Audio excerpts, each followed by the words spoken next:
deterred. So if only gold, cigarette, narcotics and antiques and wildlife material are being smuggled, and I'm sure a few other things are also coming in, it is your experience which will have to show us the direction and the path forward so that we are able to contain this evil, because it hurts all our economies.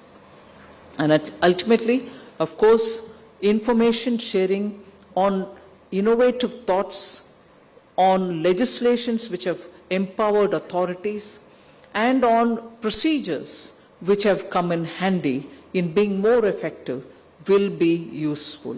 And in that regard, I think this Operation Sesha, in fact, I must admit and confess, as much as I kept hearing Shisha, I was wondering, what is this? Although this is a scheme which is run now 3 phases, Operation Shesha refers to that hillock, that sacred hillock in the southern part of this country, Seshachala Hills, from where the red sanders smuggling happens. Am I right, ma'am? Yes, ma'am. So, Seshachala Hills is where the red sanders are largely grown because the suitability of the soil and the climatic condition.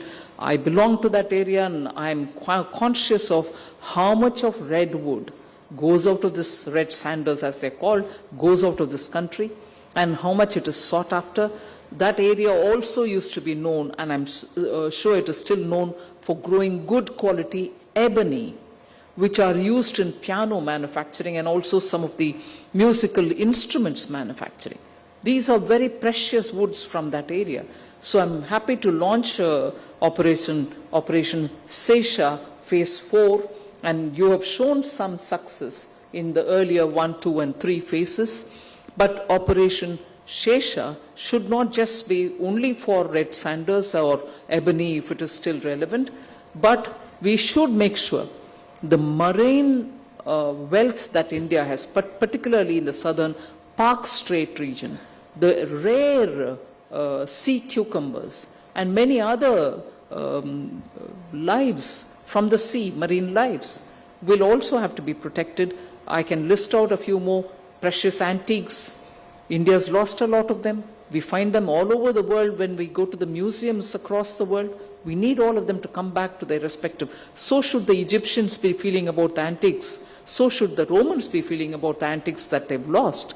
So all ancient civilizations have lost a lot of their antiques, and they should actually rightfully be back in their respective countries. So without taking much of your time, I'm thankful to the CBIC for having taken my little suggestion seriously and having made sure that this conference happens. But I think the result of the 3-day conference is not just going to give us material for working further, but a networking of this sort should be institutionalized.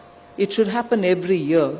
I would request the Secretary General WCO that we should, wherever we meet, we should meet every year and make sure best practices are shared, information is better honed to use for everybody, and we get to know each other's strengths and challenges. So thank you very much, and all the very best wishes for the 3-day conference.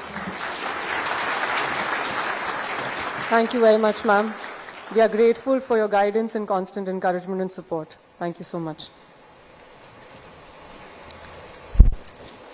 As we near the end of this inaugural session, may I please request Chairman CBIC to present mementos to our honorable guests as a mark of respect.